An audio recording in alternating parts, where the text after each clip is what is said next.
You are listening to Part 8 of the Daily Wisdom Pills series, 9 Rules for a Monumental Life. Eighth rule for a monumental life is get great at your craft.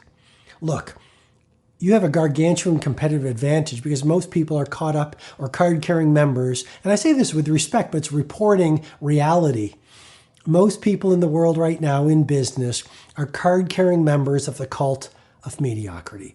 In a previous episode, and I share this in my leadership presentations, I believe the world today is suffering, and that word, I'm choosing it consciously and carefully, from the collective deprofessionalization of business.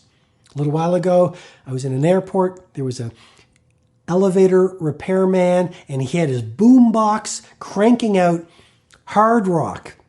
Well, that's fine, but he's at work. He's not at home. I go into a store these days. There are people listening to music out loud when they should be taking care of customers.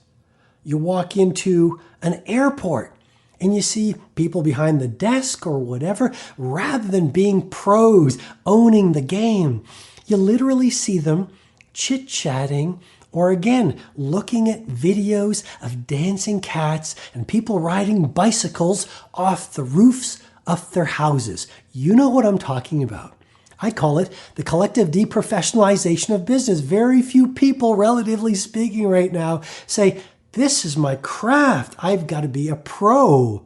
I've got to study the audiobooks that relate to my game. I've got to find mentors. I've got to read the books. I've got to practice like Federer or Serena Williams or Muhammad Ali used to practice. You know what Muhammad Ali once said? He said, I hated every single one of those early morning runs, but I loved the idea of being champion of the world. You know, you get into a cab these days, and a lot of time, I love silence. When I hear, mana, mana, mana, mana, mana, mana, mana, mana, mana, mana. I shared this story from the stage at Personal Mastery Academy a few months ago, and so I wanted to share it here with you. And I'm just like, what is that noise? And you look over and you see people chatting, the cab driver chatting with their friends from other nations, their family members. Well, here's what the science says. The science says if you're chatting on a phone, it's like having 1 to 2 glasses of alcohol. So first of all, my safety or your safety is being influenced. Secondly, that person is being paid by you to deliver a professional service, not to chit-chat with their family. They can take a break or do it on their lunch break or do it at home. When I am doing my work, I'm not chit-chatting with my family because I'm being paid by a client to serve the client. When I'm here with you, I want to wow you, serve you, influence you, impact you, transform you. I'm not chatting with my friends. I hope I'm making a larger point. I think I am. This is the world right now. People no longer have a clear boundary between their professional life and their personal life.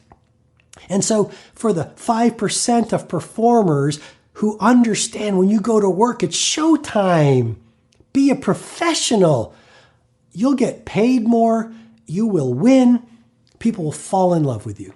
And that taxi driver, if he built a relationship, drove carefully, made sure his cab was clean, I'd be happy to give him a massive tip because I tip taxi drivers and hotel room cleaners really, really well.